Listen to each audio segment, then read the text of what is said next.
আসসালামু আলাইকুম। পান্তা ভাত এবং আর্টস চ্যানেলে আপনাদের আরও একবার স্বাগত জানাই। আজকে আমাদের রেসিপিটা হলো খুবই ইউনিক একটা রেসিপি। আজকে আমরা ঘরোয়াভাবে মিনি পিৎজা তৈরি করব।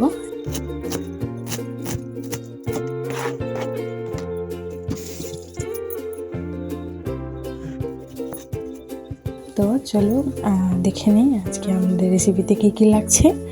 সেজন্য আমি এখানে টমেটো কুচি করে নিয়েছি, পেঁয়াজ কুচি করে কেটে নিয়েছি এবং ধনেপাতা এবং আমি বাঁধাকপি নিয়েছি। এখানে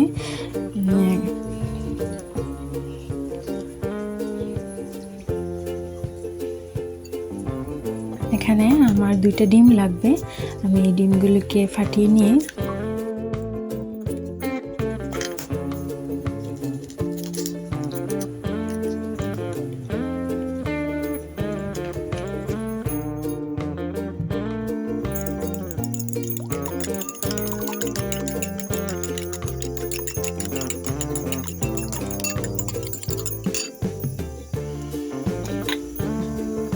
ভালোভাবে ফেটানোর পর আমি এটাতে গোলমরিচের গুঁড়া সামান্য পরিমাণে ইউজ করব। ভালোভাবে মিক্স করে নেব।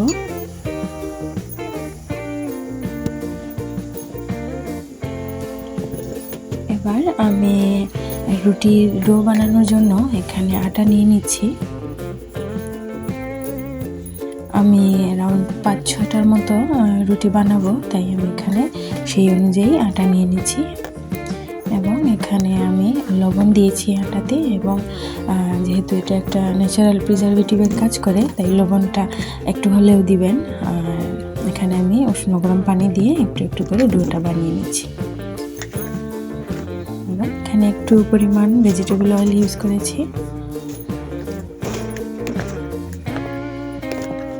এবং ভালোভাবে হাত দিয়ে ঘেঁষে ঘেঁষে ডোটাকে তৈরি করতে হবে, যাতে রুটিটা একদম নরম এবং ফুলকো হয়।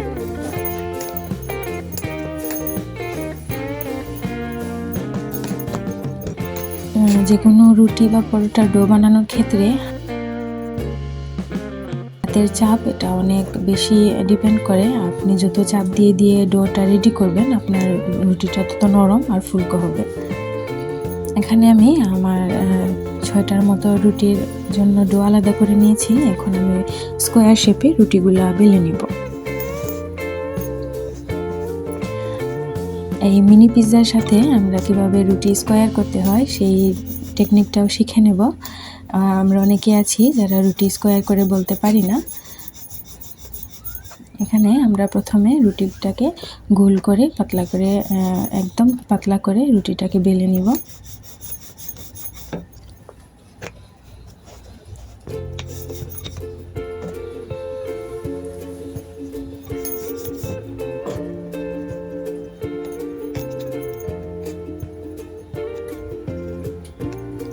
এই তো এখন আপনারা এই দেখে নেবেন আমরা এই রাউন্ড রুটিটাকে চারদিক থেকে কিভাবে ভাঁজ করে নিচ্ছি।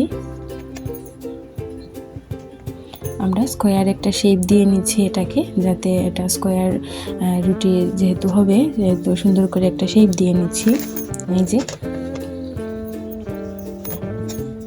এখন এই স্কোয়ারের অ্যাঙ্গেল অনুযায়ী আমরা এটা বেলে নিব। আমরা যেভাবে রাউন্ড রুটি বেলি ওইভাবে বেলবো না, আমরা এটা স্কোয়ারের অ্যাঙ্গেল অনুযায়ী বেলবো, তাহলেই এটা সুন্দরভাবে একটা স্কোয়ার রুটিতে পরিণত হবে। এবং এভাবে আপনারা যে কোনো ধরনের পরোটা বা যে কোনো কিছু স্কোয়ার শেপে করতে পারবেন।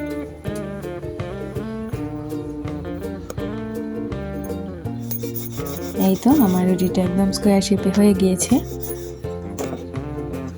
এখন এই ঠিক একইভাবে আমি বাকি রুটিগুলো বেলে নেব। আপনাদের সুবিধার জন্য আরেকটা দেখিয়ে দিচ্ছি। আপনারা এখানে আটাটা আটকানোর জন্য চাইলে আপনারা পানি বা তেল ইউজ করতে পারেন। আমি কিছু ইউজ করিনি, কারণ আমার রুটিটা এত নরম হয়েছিল, ডোটা বা পারফেক্টভাবে রেডি করা হয়েছিল যে কোনো কিছুই লাগেনি, হাতের চাবি এটা জুড়ে লেগে গিয়েছে।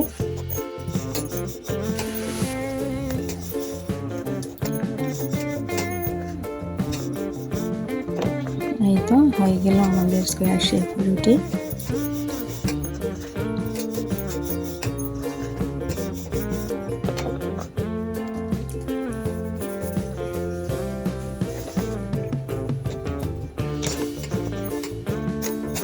এইভাবে সবগুলো রুটি বেলে নিব।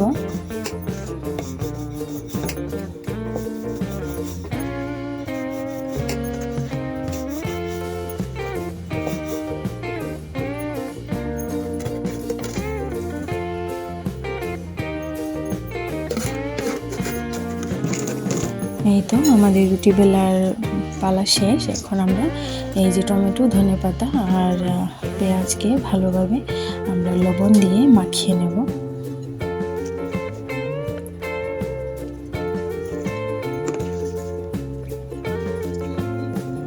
অবশ্যই এই মাখানোটা খুব ভালোভাবে হতে হবে, যাতে পেঁয়াজ এবং টমেটো সবগুলা জিনিসের একদম পানি বের হয়।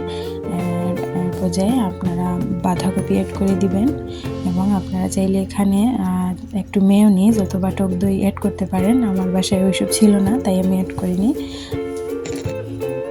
এখন আমি যে 2টা ডিম ম্যারিনেট করে রেখেছিলাম ওইগুলা দিয়ে দিব এখানে, দিয়ে ভালোভাবে ভেজিটেবলের সাথে এটা মিক্স করে রেখে দেব।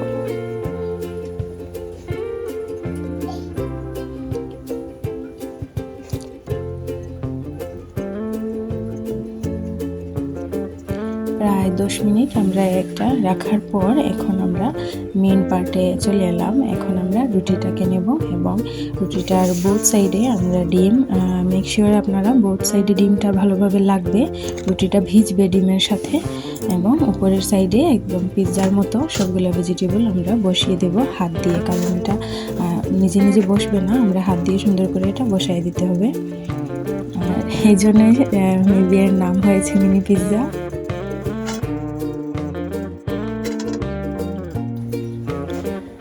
এখন আমরা কড়াই গরম করে এখানে অয়েল দিয়ে দিচ্ছি।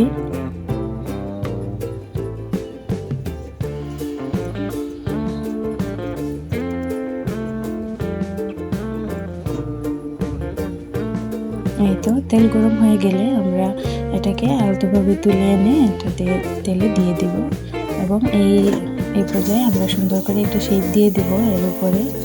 এবং এখানে যদি আপনারা চিজ অ্যাড করেন তাহলে পারফেক্টলি এটা পিৎজার মতনই দেখবে আর লুক দিবে। একটু চিজও অ্যাড করতে পারেন এই পর্যায়ে।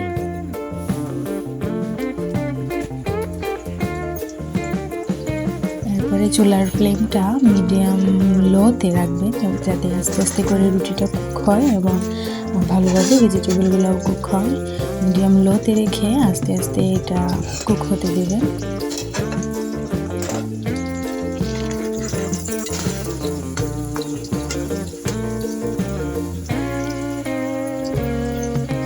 আর 2-3 মিনিট কুক হওয়ার পর আমি এক সাইডটা উল্টে দিচ্ছি। উল্টানোর ক্ষেত্রে একটু কেয়ারফুল থাকবেন যাতে ওই ভেজিটেবলগুলো পড়ে না যায়, একটু আস্তে আস্তে করে উল্টাবেন।